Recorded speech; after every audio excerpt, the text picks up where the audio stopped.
अस्तित्व है कि आज भी हम आप मनुष्य जाति इस योग्य नहीं हो पाए कि हम कृष्ण के समसायिक हो पाए, भगवान श्री कृष्ण को समझ पाए।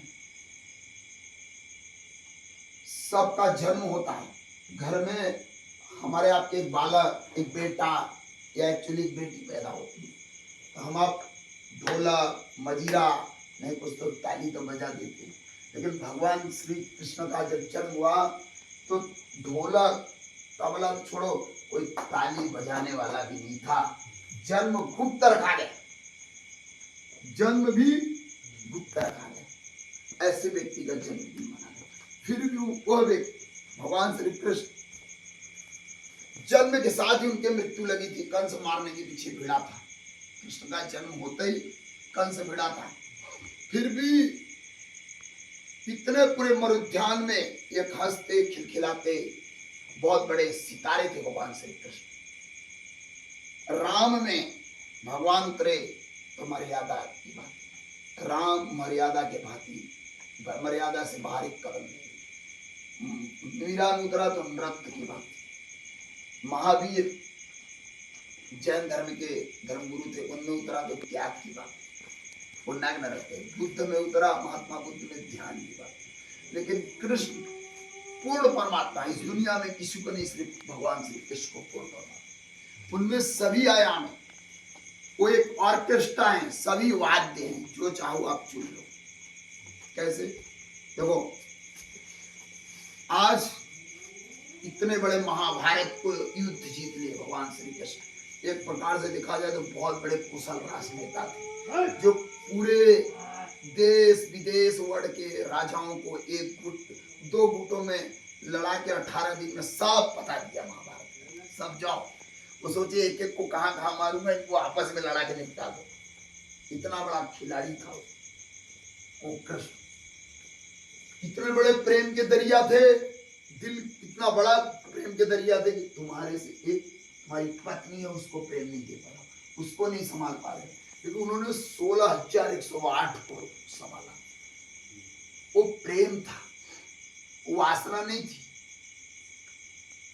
जब जरासंध को मारा तो उसके ऐस गाह में 16,000, ये जो बताई गुप्तियाएं, ये सब कैद थी।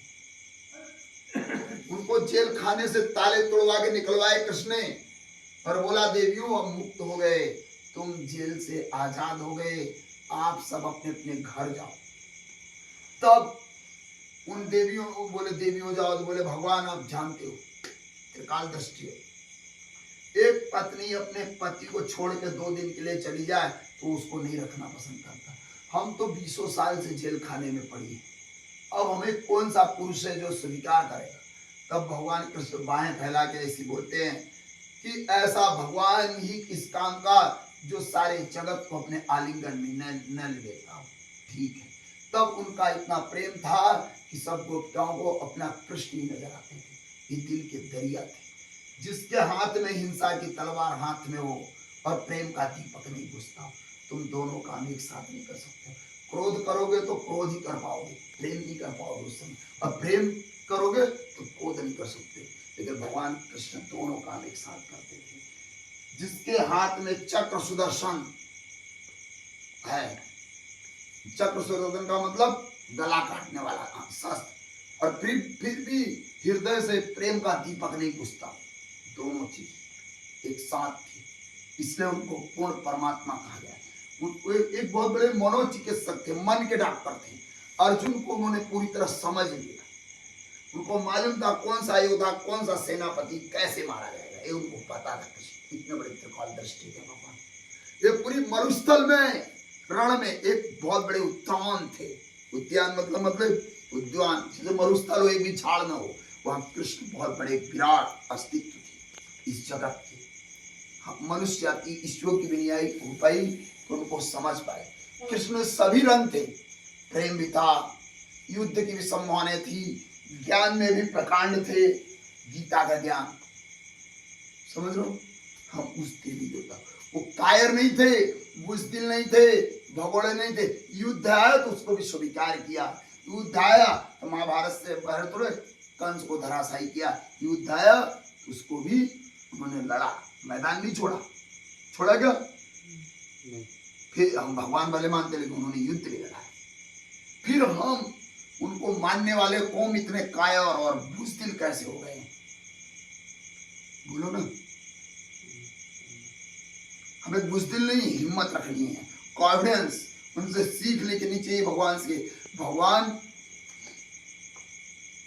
को मानो मत मानो, लेकिन वो जो कह रहे हैं वो मानो। उन्होंने जो हमें कह गए कि जो नहीं जो होनी वो हो के रहे, हम क्यों घबराए? रात दिन चक्रशील जो होना होगा, हम क्यों घबराएं? छोड़ देना चाहिए। अर्जी मेरी मर्जी तेरी, जा में तेरी रजा, वह में मेरी मजा।